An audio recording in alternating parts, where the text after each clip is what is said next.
And then the second success story is Dr. Venture, who actually finishes his project and delivers it to Jonas Jr. Has that ever happened?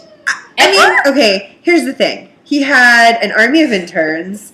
And who figured it out like in the first week or something. Yeah. Like, apparently they figured it out right away. And then the part that I loved was that he thought that he saved the day by like demutating everyone. Mm-hmm. He really just roofied them. Yes. So it was a lot of like inadvertent victories. But he thought that he actually delivered. He delivered. At the end of the day, he delivered, which was like shocking. You weren't failing. That's weird. Not used to this. Also, yeah. It's an evolving venture world, people. Okay, so more about Dean. Okay. Oh, Dean. Dean is full of angst. He's so angsty. Dean burns his reading bed. He doesn't just burn his reading bed. He burns his sweater vest. He burns his Brisbee Land wallet. He burns his Giant Boy Detective book. It was like all of the things that make Dean the like naive, ambitious boy adventure wannabe. He was just like, but don't you think it's good for him? Yeah. Like, don't you think this is he's going through what Hank went through. He's going to be his own person in the last season. Absolutely. And Hank is much happier. Yep. Like, and he tells his dad, like, he doesn't want to be a scientist. He doesn't want to be a boy adventure. I know. He doesn't even want to be a venture brother anymore. I know. He's, like, having this huge identity crisis. And there was another scene where he was at the kitchen table with Talia. Yeah. And he was like... I know. He was like, I can't even tell my brother. Like, I don't know what to do. Like, but that's what we thought. Remember we were talking about... We were like, why did he not tell Hank? It's because it confirms this because he doesn't want him to be devastated. Yeah. So... I think they're okay with each other. Yeah. I think their real problem is like with their dad and who they are as individuals because their whole life they've been. But they have double beds twins. now. And by the way, they have different rooms now. The room is but their boys' room is totally different. Did you see how Hank decorated it? It's like rainbow walls, rainbow-tastic. Which is funny because he was Captain Sunshine's boy wonder for a while, and that was rainbow everything. Yeah. So I'm wondering if he like still has a little bit of Captain Sunshine in him.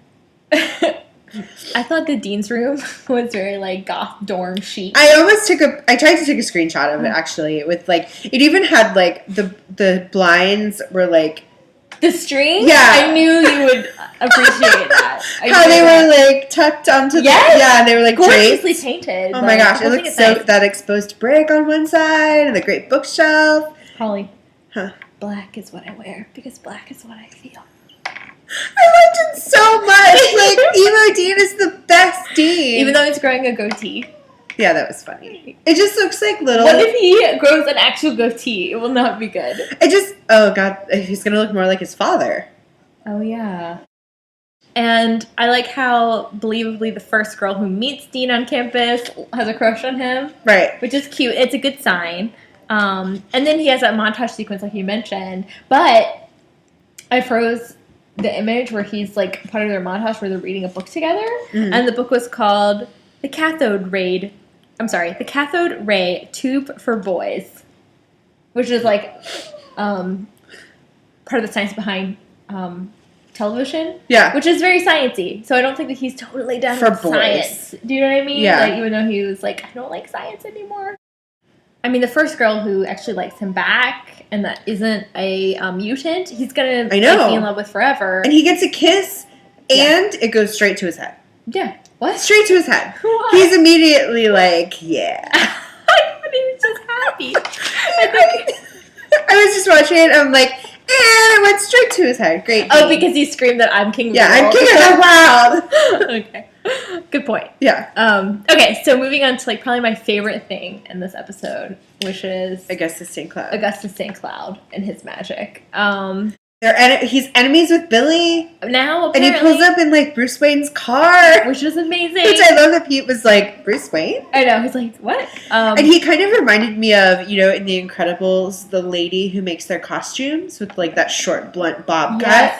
Like I was like, I feel like he's channeling her. You know bit. Who he reminds me of? Who? If Peppermint Patty and Marcy had a love child, that's what he looks like to me. Do you know where this guy's come from before? From the quiz show. He's from Tag Tellurate. He is, I remember because I've seen this, like, my favorite episode, I've seen this so many times. He is, like, digging through something, and he says something like, Buffy's own Sarah Michelle Gellar. Remember? And he pulls out something. Oh! He picks up the ass that starts the fight. Yes. It's, like, from season 1 or something. Yes, Tag It. Yeah.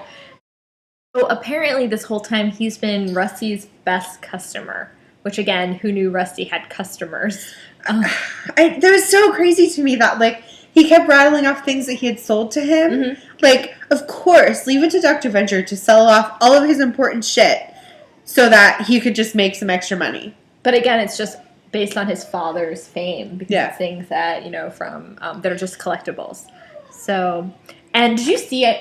I know because Holly's, like, hugely into design. But did you see the outside of his house? Yeah. Like, how gorgeous it was? Yeah. That's why I think, like, we're going to be there more, right? I hope so. Gorgeously. They spent a lot of time on it. Exactly. Definitely. I like the living room where he made the reference to, like, which, much like the 1980s hit movie. What was the movie that you referenced? Highlander. Highlander, yeah. I remember that. So I was like, this is, of course. And, like, the glass pyramid, kind of, like, outside of the Louvre. Yeah. It's gorgeous. So Watcher and Ward are back. Yay! Oh my gosh, I'm so excited. I love them so much. I feel like a weird kinship to them. They're such a great duo. Together. Like they like play off of each other really well. I know. And they always seem like completely amused by what's happening. Anyway. St. Cloud made a donation to the Guild Widows and Orphans Fund. Widows and Orphans, yeah. The best. Do you get the distinct impression that they're more organized than OSI or Sphinx ever was? Yeah. I just love that they have all of this, like, super corporate, like, organizations. Yeah, like, different, like, subsectors of it. I think it's so funny. And like, commemorative tote bags. Yeah. Yeah, of course. Here's your handbook. Here's a video. So what did you think about St. Cloud? I thought he was interesting, a little crazy, but I mean, who isn't in that world? Yeah. I mean, he's really annoying, but I think he's good to be annoying. Like, he's very much, Batmobile aside, the Bruce Wayne of, like, being evil. Because it's all money. Like, it's all based on money. That's what he said. Right. Like, oh, what's my superpower? I'm rich. Yeah. So he's like the heir to some plastics fortune. Is that what they said? Yeah. And then he's when White was introducing them on the game show. Oh, okay. Oh, yeah. Good point. And so he's like the collector of all this like nerdbelia stuff, and it's like all Star Wars and Star Trek, and I think some Tremors. He's a collector of albinos, apparently. Yeah. He's collecting them now. Was I the only one who thought when he said that like Billy had won something? It was like something he really wanted, or the one thing he couldn't have, or something like that. Remember when he was talking about why he wanted to join? Right. Yeah. I thought he meant Pete White, because then when he shows up with his own like PY, his Asian PY, his weird, even rarer Asian albino psychic. It was like, and he's dressed like Pete White, and I was just thought it was like, and then his terms of their like quiz off was, oh, you're gonna give me the albino, I'm collecting him. I know, now. That's why I thought it was Pete White. I thought that was like his secret desire, because they're both in the like Quiz Boys circuit together. Yeah, that's true. And Pete was like a announcer for that for a while. So, but anyway, and they won Helper back. I know. Which like, can we turn him not into Helper? The walking eye anymore? Like, can we have regular Helper back? Well, they're like together now. But I just don't understand. Like, Helper's been with the family for so long. Helper got sad when Dr. Venture was thinking about making a new robot. I know. And, like, was going to run away. And, like, Helper has been with them through everything. And Dr. Venture's like, need some extra cash? Oh, just sell Helper. Like, raised his kids for him. He's like their mom. Yeah. Of course, none that they seem to notice he's gone. But no, anyway. Nobody, but they're like, what? I have hormones now. So, again, they succeed because they beat him fair and square. Yeah, Billy schools him. He schools him, and then at the end, they decided they like being super scientists with an arch nemesis. Yeah. And they literally drive off into the sunset. Yeah, let's do this. And it was, again, it's like another team that's doing well in the Ventureverse. It doesn't make any sense to me. So, as always, we save the best for last. Yes. Our favorite character is back. The Monarch. It was so Monarchlicious. He was all up in that. He looks great. Including my favorite part, which was in the very beginning, where he was Khal Drogo. And it worked for him. It so worked for him. Oh my gosh, that body paint. It looked great. I was like, who knew? He like had his beard sectioned off. Like he does in Game of Thrones. I just love, like, there were so many Game of Thrones references in that episode. One of them has to be watching it. So the monarch wants his henchmen to be Superman too. Instead, they end up saving the day by Dr. Girlfriend actually reverses She hires the guy who they're referencing in the whole episode, which was the guy who like turned into a beetle, and Paulo Salazar, who they're referencing throughout the whole thing. He's the genetic engineer guy.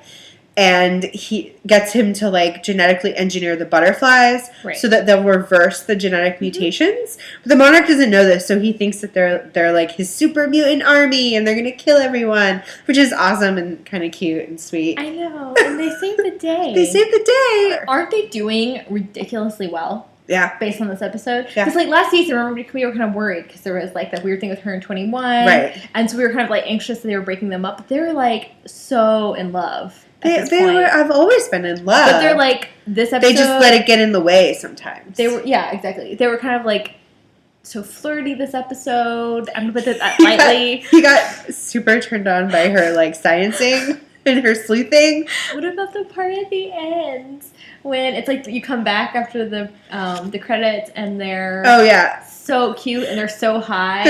And he's like laying on the ground. Yeah, and he's like, you're my best friend. Was that like a major off moment? Oh my gosh, you? Yes. It was going so cute. Oh. However, you know who we didn't see like at all in this episode, except in the very beginning? Brock? Yeah. Yeah. He like zipped off. I don't know. I kind of want Brock being back in the family. Yeah, like they all ran off really fast to the OSI, and they were all like, they just got out of there. And it was like, wait, like, I felt like 21, where I was like, where are you guys going? Like, what? We just got here. I know. So, I mean, I'm sure they'll be in future episodes, but are we never going to have that family dynamic again? We have to. Question. Something is going to happen. Questions and mysteries. So, we really love this episode. There were a couple little things in the credits that we noticed. Yes. Kimson Albert, who always has a weird middle name, in reference to the episode, this episode he was Lee Hun-Tuk. And also we noticed there were some interns working for the show, which is really awesome. We are really happy to see that. I don't know why. I feel a personal sense of happiness for them, that they have help. So speaking of like all the extra work that they do on the show and make for themselves, they restarted Shirt Club. Yay! Which, if you know from like seasons past, they did one shirt per episode. And you can buy the shirt. You can either do like a subscription for the whole shebang, or you can just do a shirt per episode. While they're available. So definitely check out at the end of each episode what the new shirt is. This episode it was the Palomar shirt. And then I think the Hanko shirt was a bonus. All right, Venturoos, it was great seeing you again. It's been a little bit of a while since we saw you last time. If you want to check out our YouTube channel, it's Very Venture Vodcast. You can find us on Twitter. It's at Very Venture Girls. That's GRLS. Also on our blog, which is veryventurevodcast.blogspot.com. Correct. And also on the Facebooks and other interwebs. So go connect with us. We love to hear your theories, ideas, things you like about the show. Corrections. Loving corrections. Loving and gentle ones. Things we got wrong. In a nice way. See you next week, Venturoos. Bye. Bye.